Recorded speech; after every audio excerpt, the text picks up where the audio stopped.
بسم الله الرحمن الرحيم السلام عليكم ورحمة الله تعالى وبركاته halkan waa xarunta qaramada midoobay ee magaalada Geneva caasimada dalka Switzerland waxaa si rasmi ah uga soconaya kalfadhiga lixdanaad ee golaha xuquuqul insaanka qaramada midoobay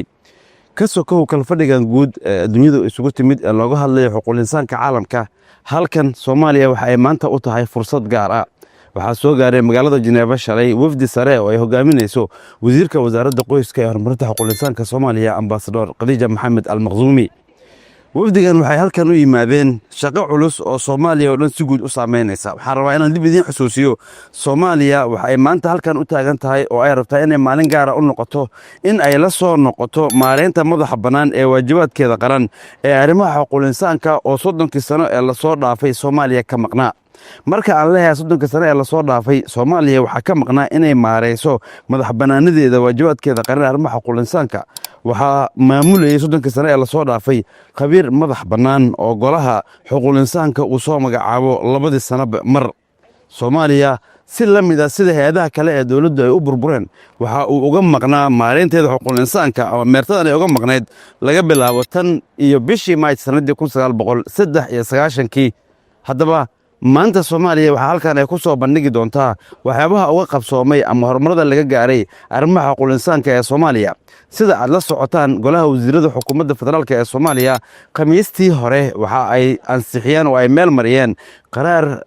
Soomaaliya dabcan ay ku muujinayso inay diyaar u tahay inay la soo noqoto madax banaanadeeda xuquuqul insaanka waxa halkan maanta ka dhici doona shirar balaaran oo shirka ugu horeeya jirducaad weyn oo dhammaan caalamku ka soo qaybgalayo kaas oo Soomaaliya ay ku soo bandhigi doonto waxa uga qabsoomay xuquuqul insaanka hadii Allah wadi lahayd ogolaado shirkaas iyo shirarka guud ee xuquuqul insaanka ee qaramada midoobay ee xarunta qaramada midoobay ee magaalada Geneva ka soconayay waxaan idinku soo gudbin doonaa si daqiiqad hadii Allah wadi lahayd ogolaado ayadoo halkan kulamadaas sidoo kale ay barbar socon doonaan kulamo duceedyo ay Soomaaliya olole xoogan ugu jirto in ay ku soo ceshato madax banaanida xuquuqul insaankeeda waxa tan ay qayb ka tahay guulaha dawladda maanta jirta 3 sano la soo dhaafay ay gaartay oo koow ka tahay in Soomaaliya laga qaaday cunaqabatayntii xagga hubka ahayd ee saarneyd in Soomaaliya laga cafiyay deemihii hadii Allah wadi lahayd ogolaado 8 bisha ayaa ah maalinta kaba dambaysta oo go'aanka uu soo baxayo oo Soomaaliya sida aadkay u sugaysay inta ka horeysana waxa halkan ay u joogan wafdiga Soomaaliya wasiirada hogaaminayso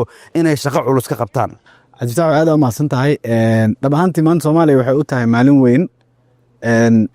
sida aad hordhac ku soo sheegtayna waxaan soo ku soo jirnay ama Soomaaliya ku soo jirtay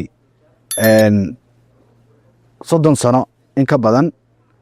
wax loo yaqaan special procedures ama hanaanada gaarka ah kuwaas oo la geliyo wadamada ka gaabiyo waajibaadkooda qaran ee maareynta xuquuqul insaanka madax bannaan taasoo micnaheedu ay tahay tan iyo 1993 dagaaladii sokeeyay burburkii awgi kadib markii la geliyay qaraarkii caanka ahaa ee 733 ee cunaqabataynta Soomaaliya lagu soo rogay oo golaha qaramada midoobay ee golaha amniga ee qaramada midoobay in Soomaaliya isla sanad ka bacdi oo ah 1993 qaraarkii 83 lagu geliyay Soomaaliya hanaankan gaarka ah ay ka macna ahayd in ay Soomaaliya iyadu aan laga wareysan karin aysan ka warbixin karin aan laga taageeri karin ama aysan waajibaadkeeda qaran si waafaqsan hanaanka xuquuqul insaanka caalamiga ah aysan uga soo bixi karin taas waxa keentay in had iyo goor sanad kasta ama 2 sano mar loo soo magacaabo khamiir madax bannaan oo kor joogteeya ama kormeera ka warbixiya arrimaha xuquuqul insaanka Soomaaliya taasoo shuruud u ahayd in taageerada caalamiga ah ama xiriirada diblomaasiyadda Soomaaliya lagu wajahayo oo ahayd albaabka laga soo galayo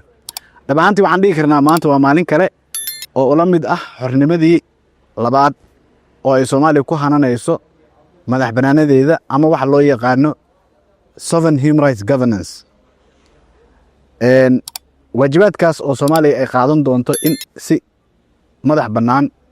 oo waafaqsan xeerka caalamiga xuquuqul insaanka ay iyadu u maareyso uga warbixiso ugana jawaabto una hirgeliso heshiisyada caalamiga ah ee xuquuqul insaanka ay qaybta ay ka tahay